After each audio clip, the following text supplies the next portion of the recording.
Hello, so welcome to all of you.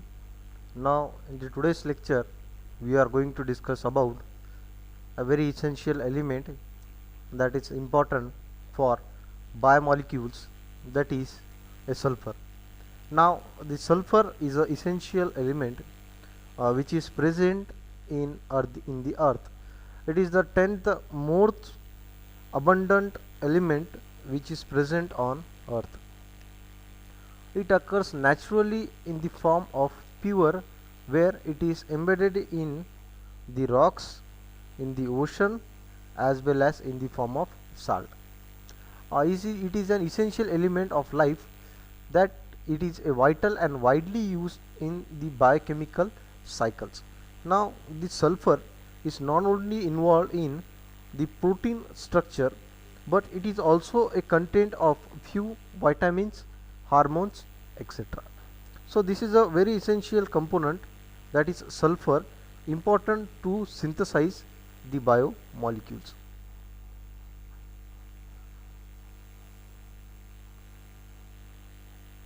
So this sulfur, we are using it as a component of inorganic fertilizer, while this sulfur can be also utilized as a insecticide in today's days. So what are the essential steps which are occur in the sulfur cycle, that is mineralization. Now mineralization means, the mineralization is a organic sulfur that is to be in the form of inorganic, and it is released as in the form of H2S, means that is from the organic sulfur it is converted into inorganic sulfur, that is hydrogen sulfide. Now this happens when there is a decomposition takes place. Whenever any organism get died due to its age, or due to any kind of natural disaster, in that if the plant or any animal is dead, the minerals are released from the body of that organism. Now these minerals, when they are released from the body of that organism, it must be gain, or it is releasing various gaseous, and the gaseous involved are the ammonia, methane, and hydrogen sulfide. Such gases are released against the environment. That means in the nature, the plant occupies certain elements. These elements are eaten by the animal, and the animal, when it is dead, again the sulfur is released or given back to the environment. So in such a way, continuously mineralization takes place. Oxidation of sulfur and the element sulfur is a related compound to sulfate. Now sulfur to sulfate, sulfate to sulfur, hydrogen sulfide. Now continuously there is a transmission of, there is a transfer of these fates, regulates the cycle of sulfur.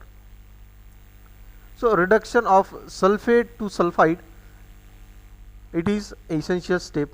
The microorganism immobilization of sulfur compounds and subsequent incorporation into the organic compounds takes place by the microorganism. Now why we are going to discuss this? Because whatever the microorganisms are there, this microorganism plays a very essential role to carry out the biochemical cycles and regulate certain biomolecules or regulate certain elements constantly in the environment. That means there is a continuation of carbon, nitrogen, oxygen, sulfur, potassium must be regulated throughout the whole system.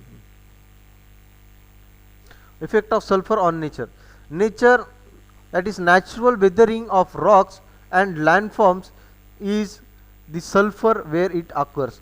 Now the volcanoes releases the large amount of sulfur dioxide gas. Volcanoes म्हणजे जे आपल्याला इकडे जे हे असतात बघा, जे धूमकेतू, sorry धूमकेतू नाही, आपलं जे जे लावारस वगैरे बाहेर निघते एखादा हे झाल्यावर, अर्थक्वेक झाल्यावर म्हणजे भूकंप झाल्यावर, त्या दरम्यान सल्फर डायऑक्साईड गॅसेस हे बाहेर निघतात ॲटमॉस्फिअरनी. This gases can react chemically with oxygen and dust particle and water to forming volcanic smoke. Volcanic smoke म्हणजे धुवा, एक भयंकरसा धुवा एक जनरेट होते आणि हा धुवा फारच टॉक्सिक असते. का?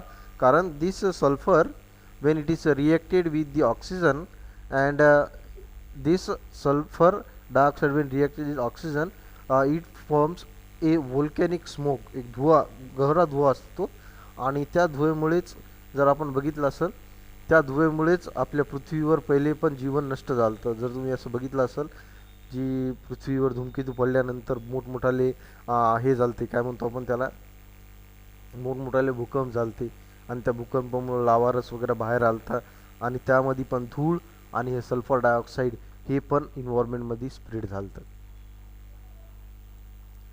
सो burning of fossil fuels such as factories atmosphere releases sulfur dioxide into the atmosphere. That means whatever you are combusting it releases the sulfur dioxide. The sulfur dioxide combustion with the water includes the cloud which creates a rain. बघत असाल, the water react with the sulfur dioxide to form the rain, that is a acidic rain, and this acidic rain is very hazardous as a point of nature, both for man as well as nature. So burning fossil fuel is also releasing tremendous amount of sulfur in the environment. Hence the fossil fuel consumption that must be reduced as it is not needed.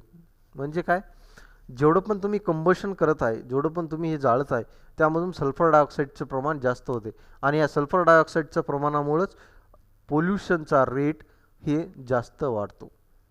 ठीक आहे. Cutting back and driving of riding A bicycle can be a big help in stopping acidic rain. म्हणजे cutting back म्हणजे जेवढं पण प्रदूषण कमी करणे आणि त्या व्यतिरिक्त आपण सायकलीचा वापर किंवा अशा पद्धतीने कंबशनचा वापर कमी करून तुम्ही काय करू शकता, तुम्ही ती एन्व्हायरमेंटला ॲसिडिक रेनला थोडंसं काही प्रमाणात कमी करू शकता. परत not utilising sulphur rich fertilisers, आता ही शक्यच नाही आहे, कारण आताचं जे काही पण आपण हे खाद्यपदार्थ बनवत आहे शेतामध्ये ते ॲक्च्युअली इनऑर्गॅनिक फर्टिलायझरचा वापर करूनच आपण कंटिन्युअसली यूज करत आहे. पण होता वेळेपर्यंत याचा पण प्रमाण कमी करणं गरजेचं आहे, which prevents the acidic rain in the nature or in the atmosphere. आणि अशामुळेच जर ॲसिडिक रेन जर कंटिन्युअसली होत राहिली तर ॲसिडिक रेन ही ॲक्च्युअली सॉईलची पीएच चेंज करेल आणि सॉईलची पीएच चेंज केल्यामुळं जी सॉईल आज फर्टाईल आहे ती टोटली स्टराईल होऊन जाईल आणि त्यामुळं आपल्याला प्रोडक्शन रेट हे फार कमी होण्याची शक्यता आहे.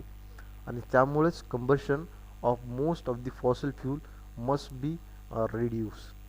In such a way, in the today's lecture, we have discussed about the sulfur as an important component and how the sulfur get regulated and the sulfur cycle.